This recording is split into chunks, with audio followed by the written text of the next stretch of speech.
ನಿಮ್ಮ ಮನೆಯಲ್ಲೂ ಸಕ್ಕರೆ ಕಾಯಿಲೆ ಇರ್ತಕ್ಕಂಥ ಪೇಷಂಟ್ಸ್ ಇದ್ದಾರಾ? ಎಸ್. ಸೊ ಹಾಗಿದ್ರೆ ಈ ವಿಡಿಯೋನ ನೀವು ತಪ್ಪದೆ ನೋಡಬೇಕು. ಸೊ ಇತ್ತೀಚಿನ ದಿನಗಳಲ್ಲಿ ಏನಾಗಿದೆ ಅಂತ ಹೇಳಿದ್ರೆ, ಒಂದೊಂದು ಮನೆಯಲ್ಲಿ ಇಬ್ಬಿಬ್ಬರಂತೂ ಸಕ್ಕರೆ ಕಾಯಿಲೆ ಪೇಷಂಟ್ಸ್ ಇದ್ದೇ ಇರ್ತಾರೆ. ಸೊ ಅವರಿಗೆ ನೀವು ಯಾವ ರೀತಿ ಆಹಾರ ಮಾಡಿಕೊಡ್ಬೇಕು, ಯಾಕಂದರೆ ಯಾವುದೇ ಆಹಾರ ತೊಗೊಂಡ್ರೂ ಶುಗರ್ ಲೆವೆಲ್ಸಲ್ಲಿ ಸ್ಪೈಕ್ ಆಗ್ತಿದೆ. ನಾವು ಡಯಾಬಿಟಿಸ್ನ ಹೇಗೆ ಕಂಟ್ರೋಲ್ ಮಾಡಬೇಕು ಅನ್ನೋದು ಎಲ್ಲರಿಗೂ ಒಂದು ಸಮಸ್ಯೆ ಆಗಿಬಿಟ್ಟಿದೆ. ಸೊ ಅವರಿಗೆ ನಾನೊಂದು ಸಿಂಪಲ್ ರೆಮಿಡಿ ಹೇಳೋಕ್ಕೆ ಇಷ್ಟಪಡ್ತೇನೆ. ಸೊ ನೀವೇನು ಮಾಡಬೇಕು ಅಂತ ಹೇಳಿದ್ರೆ, ಇವಾಗೇನು ನೀವು ಆಹಾರ ಪದಾರ್ಥ ಅಥವಾ ನೀವು ತಯಾರು ಮಾಡ್ಕೋತಾ ಇದ್ದೀರೋ, ಇದರಲ್ಲಿ ನೀವು ದಯಮಾಡಿ ನಿಮ್ಮ ಮಿಲೆಟ್ಸನ್ನು ಆ್ಯಡ್ ಮಾಡಬೇಕು ಅಂತ ನಾನು ಹೇಳೋಕ್ಕೆ ಇಷ್ಟಪಡ್ತೀನಿ. ಮಿಲೆಟ್ಸ್ ಅಂದರೆ ಏನೇನು ಬರುತ್ತೆ? ರಾಗಿ ಬರುತ್ತೆ, ನವಣೆ ಬರುತ್ತೆ, ಸಜ್ಜೆ ಬರುತ್ತೆ, ಜೋಳ ಬರುತ್ತೆ. ಸೊ ಇನ್ನು ಬೇರೆ ಬೇರೆ ಥರದ ಮಿಲೆಟ್ಸು ಬರುತ್ತೆ. ಈಗ ಸರ್ವೇ ಸಾಧಾರಣವಾಗಿ ನಾವು ಏನು ಯೂಸ್ ಮಾಡ್ಬೋದು ಅಂತ ಹೇಳಿದ್ರೆ, ನವಣೆ ಯೂಸ್ ಮಾಡ್ಬೋದು. ನೀವೆಲ್ಲರೂ ಅನ್ನಕ್ಕೆ ಅಕ್ಕಿ ಯೂಸ್ ಮಾಡ್ತಾ ಇರ್ತೀರ. ಸೊ ಏನು ಮಾಡ್ಬೋದು ಅಂದರೆ, ನೀವು ಅಕ್ಕಿ ಯೂಸ್ ಮಾಡಿ ಏನೇನು ಆಹಾರ ಪದಾರ್ಥಗಳನ್ನ ಮಾಡ್ತಾ ಇದ್ದೀರೋ ಅಲ್ಲೆಲ್ಲ ನೀವು ಇದನ್ನು ನವಣೆಯಿಂದ ರೀಪ್ಲೇಸ್ ಮಾಡ್ಬೋದು. ಫಾರ್ ಎಕ್ಸಾಂಪಲ್, ನೀವು ಕಿಚಡಿ ಮಾಡ್ತಾ ಇರ್ತೀರಾ. ಸೊ ಕಿಚಡಿಗೆ ಏನೇನು ಹಾಕ್ತೀರಾ? ಅಕ್ಕಿ ಹಾಕ್ತೀರಾ, ಹೆಸರುಬೇಳೆ ಹಾಕ್ತೀರಾ, ಮತ್ತು ತರಕಾರಿಗಳೆಲ್ಲ ಹಾಕ್ತೀರಾ. ಸೊ ಇಲ್ಲಿ ನೀವೇನು ಮಾಡಬೇಕು? ಅಕ್ಕಿ ಬದಲಿ ನವಣೆನ ರೀಪ್ಲೇಸ್ ಮಾಡಿ. ನೀವು ಒಂದು ಸರಿ ಇದನ್ನು ನೀವು ಟ್ರೈ ಮಾಡಿ ನೋಡಿ. ನಿಮಗೆ ಅದು ಟೇಸ್ಟಿಯಾಗೂ ಇರುತ್ತೆ, ಆರೋಗ್ಯಕ್ಕೆ ತುಂಬ ಹಿತಕರವಾಗಿ ಇರುತ್ತೆ. ಸೊ ನೀವು ಪ್ಲೇನ್ ರೈಸ್ ಯೂಸ್ ಮಾಡ್ತೀರಾ. Plain rice instead of plain rice ನೀವೇನು ಮಾಡ್ಬೋದು? ನವಣೆನ ಸ್ವಲ್ಪ ಪ್ರೀರಿಯರ್ ಆಗಿ ಒಂದು 3 to 4 hours ನೆನೆ ಇಟ್ಟು ನೆಕ್ಸ್ಟ್ ನೀವು ಅನ್ನ ಯಾವ ಥರ ಮಾಡ್ತೀರೋ ಅದೇ ರೀತಿಯಾಗಿ ನವಣಕ್ಕಿಯಿಂದನೂ ಅನ್ನ ಮಾಡಬಹುದು. ಸೊ ಅದನ್ನು ನೀವು ನವಣೆ ಅನ್ನನೂ ನೀವು ಮೊಸರು ಜೊತೆಗೆ ಊಟ ಮಾಡ್ಬೋದು, ಅನ್ನ ಸಾಂಬಾರು ಜೊತೆಗೆ ಊಟ ಮಾಡ್ಬೋದು. ನೀವು ಸಾಧಾರಣವಾಗಿ ಏನಾಗ್ತಾ ಹೋಗುತ್ತೆ ಅಂತ ಹೇಳಿದ್ರೆ, ಸ್ಟಾರ್ಟಿಂಗಲ್ಲಿ ಸ್ವಲ್ಪ ತಿನ್ನೋಕ್ಕೆ ಕಷ್ಟ ಆಗ್ಬೋದು, ಬಟ್ ಬರ್ತಾ ಬರ್ತಾ ಅದು ತುಂಬ ನಿಮಗೆ ಬೆನಿಫಿಟ್ ಕೊಡುತ್ತೆ.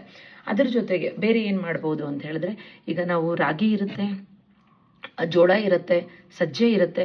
ಇದೆಲ್ಲದನ್ನು ನೀವೇನು ಮಾಡಬೇಕು ಅಂದರೆ, ನೀಟಾಗಿ ಅದನ್ನು ನೀವು ರಾಗಿ, ನವಣೆ, ಸಜ್ಜೆ ಎಲ್ಲ ತಂದ್ಕೊಂಡು ಅದನ್ನು ನೀಟಾಗಿ ತೊಳೆದು ಒಣಗಿ ಹಾಕಿ ಪೌಡರ್ ಮಾಡಿ ಇಟ್ಕೊಳ್ಳಿ.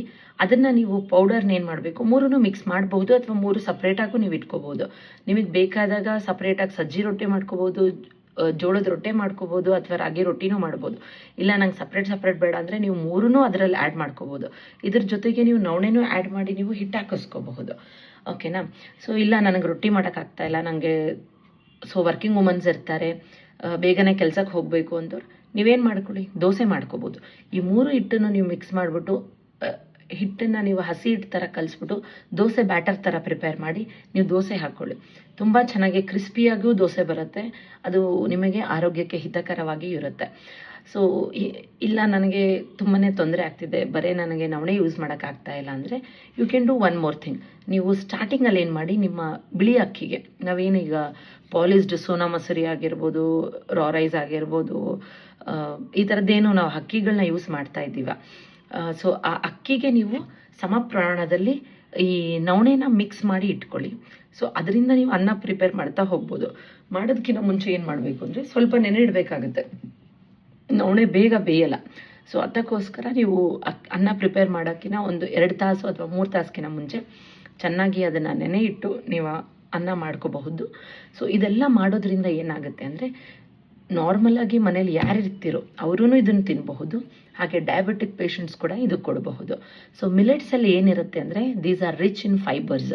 ಓಕೆ, ನಾವೇ ಹೇಳ್ತೀವಿ ಸರ್ವೇ ಸಾಮಾನ್ಯವಾಗಿ ತರಕಾರಿ ಸೊಪ್ಪುಗಳಲ್ಲಿ ಫೈಬರ್ ರಿಚ್ ಇರುತ್ತಂತೆ. ಅದಕ್ಕಿಂತ ಹೇರಳವಾಗಿ ಯಥೇಚ್ಛವಾಗಿ ಫೈಬರು ನಮಗೆ ಮಿಲೆಟ್ಸಲ್ಲಿ ಸಿಗುತ್ತೆ. ಸೊ ಅದೊಂದಿರುತ್ತೆ. ಆಮೇಲೆ ರಿಚ್ ಇನ್ ಐರನ್ ಇರುತ್ತೆ, ರಿಚ್ ಇನ್ ಕ್ಯಾಲ್ಶಿಯಂ ಇರುತ್ತೆ. ಆಮೇಲೆ ಇದರಲ್ಲಿ ಗ್ಲೈಸಮಿಕ್ ಇಂಡೆಕ್ಸ್ ಕಮ್ಮಿ ಇರುತ್ತೆ. ಸೊ ಏನಾಗುತ್ತೆ ಅಂದರೆ, ನೀವು ಮಿಲೆಟ್ಸ್ ತಿನ್ನೋದ್ರಿಂದ ನಿಮ್ಮ ಹೊಟ್ಟೆ ತುಂಬಿದ ಥರ ಇರುತ್ತೆ, ಹಸಿವು ಬೇಗ ಆಗಲ್ಲ. ಸೊ ಸ್ಟಮಕ್ ಫುಲ್ ಥರ ಇರುತ್ತೆ. ಅದರ ಜೊತೆಗೆ ಇದು ನಿಧಾನಕ್ಕೆ ಜೀರ್ಣ ಆಗೋದ್ರಿಂದ ಏನಾಗುತ್ತೆ, ನಮಗೆ ಗ್ಲೈಸಮಿಕ್ ಇಂಡೆಕ್ಸ್ ಕಡಿಮೆ ಇರುತ್ತೆ. ಸೊ ಅಂತ ಹೇಳಿದ್ರೆ ನಮ್ಮ ಬ್ಲಡ್ಡಲ್ಲಿ ಶುಗರ್ ಅಂಶ ರಿಲೀಸ್. ಈಗ ಫಾರ್ ಎಕ್ಸಾಂಪಲ್ ಏನು ಅಂತ ಹೇಳಿದ್ರೆ, ಇದನ್ನು ಯಾವ ರೀತಿ ನಾವು ಅರ್ಥ ಮಾಡ್ಕೋಬೋದು ಅಂದರೆ, ನೀವು ಯಾವುದೇ ಆಹಾರ ಸ್ವೀಕರಿಸಿದಾಗ ಏನಾಗುತ್ತೆ, ಅದು ನಮ್ಮ ಹೊಟ್ಟೆ ಒಳಗೆ ಹೋಗಿ ಇಟ್ ಸ್ಟಾರ್ಟ್ಸ್ ಡೈಜೆಸ್ಟಿಂಗ್ ಅಂತ ಹೇಳಿದ್ರೆ ಅಲ್ಲಿ ಪಚನ ಕ್ರಿಯೆ ಆಗಿಬಿಟ್ಟು ಅಲ್ಲಿ ಅಬ್ಸರ್ಪ್ಷನ್ ಆಗ್ತಾ ಹೋಗುತ್ತೆ. ಈಗ ನಾವು ಅನ್ನ ಆಗಿರ್ಬೋದು, ಚಪಾತಿ ಆಗಿರ್ಬೋದು, ಈ ಥರದ್ದೆಲ್ಲ ತಿಂದಾಗ ಏನಾಗುತ್ತೆ, ಅದು ಬೇಗ ಜೀರ್ಣ ಆಗಿ ಬೇಗ ನಮ್ಮ ರಕ್ತದಲ್ಲಿ ಈ ಶುಗರ್ ಅಂಶ ಹೋಗ್ತಾ ಇರುತ್ತೆ. ಸೊ ಅದೇ ನಾವು ಮಿಲೆಟ್ಸ್ ತಿಂದಾಗ ಏನಾಗುತ್ತೆ ಅಂದರೆ, ಇದು ಜೀರ್ಣ ಆಗೋಕ್ಕೆ ತುಂಬ ಸಮಯ ತಗೊಳುತ್ತೆ. ತುಂಬ ಸಮಯ ಸ್ಲೋ ಡೈಜೆಷನ್ ಪ್ರಾಸೆಸ್ ಆಗ್ತಿರೋದ್ರಿಂದ ಇದರಲ್ಲಿರ್ತಕ್ಕಂಥ ಗ್ಲೂಕೋಸ್ ಕಂಟೆಂಟ್ ನಮ್ಮ ಬ್ಲಡ್ ಸ್ಟ್ರೀಮಲ್ಲಿ ಹೋಗೋಕ್ಕೆ ತುಂಬ ಟೈಮ್ ತಗೊಳುತ್ತೆ. ಆದ ಕಾರಣ ನಾವು ಮಿಲೆಟ್ಸನ್ನ ಯೂಸ್ ಮಾಡೋದ್ರಿಂದ ನಿಮಗೆ ಡಯಾಬಿಟಿಕ್ನ ಕಂಟ್ರೋಲಲ್ಲೂ ಇಡಬಹುದು. ಹಾಗೆ ಯಾರಿಗೆ ಸ್ಪೈಕ್ಸ್ ಜಾಸ್ತಿ ಆಗ್ತಾ ಇರುತ್ತೋ ಅದು ತುಂಬ ಚೆನ್ನಾಗಿ ನಿಯಂತ್ರಣ ಮಾಡುತ್ತೆ. ಸೊ ಈ ಥರ ನೀವು ಮಿಲೆಟ್ಸನ್ನು ನಿಮ್ಮ ನಾರ್ಮಲ್ ಫುಡ್ ಇದರಲ್ಲಿ ನೀವು ಬಳಸಬಹುದು ಅಂತ ಹೇಳ್ತೇನೆ. ಸೊ ಇನ್ನೂ ನಿಮಗೆ ಹೆಚ್ಚಿನ ಮಾಹಿತಿ ಬೇಕು ಅಂತ ಹೇಳಿದ್ರೆ ನೀವು ನನಗೆ ವಾಟ್ಸಪ್ಪಲ್ಲೂ ನೀವು ಕಾಂಟ್ಯಾಕ್ಟ್ ಮಾಡ್ಬೋದು, ಅಥವಾ ನನ್ನ ಕಮೆಂಟ್ ಬಾಕ್ಸಲ್ಲಿ ಹಾಕಿ ಇನ್ನು ಯಾವ ರೀತಿ ನಾನು ಮಾಡಬಹುದು ಅಂತ ಹೇಳಿದ್ರೆ, ಡಯಾಬಿಟಿಕ್ ಪೇಷಂಟ್ಸ್ಗೆ ಪರ್ಟಿಕ್ಯುಲರ್ ಆಗಿ ಫುಡ್ ಬೇಕು, ನನಗೆ ಫುಡ್ ಚಾರ್ಟ್ ಬೇಕು, ನಾವು ಬೆಳಗಿಂದ ಸಂಜೆ ತನಕ ಏನು ಕೊಡಬೇಕು.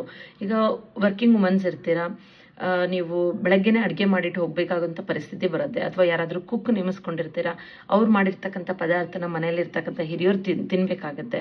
ಸೊ ಈ ಥರ ಇದ್ದಾಗ ನನಗೆ ಒಂದು ಶೆಡ್ಯೂಲ್ ಬೇಕು, ನನಗೆ ಯಾವ್ಯಾವಾಗಿ ಏನೇನು ಮಾಡ್ಕೋಬೇಕು, ನನಗೊಂದು ಫುಡ್ ಚಾರ್ಟ್ ಪ್ರಿಪೇರ್ ಮಾಡಿಕೊಡಿ ಅಂತ ಹೇಳಿದ್ರೆ ನೀವು ದಯಮಾಡಿ ನನ್ನ ಕಾಂಟ್ಯಾಕ್ಟ್ ಮಾಡಬಹುದು.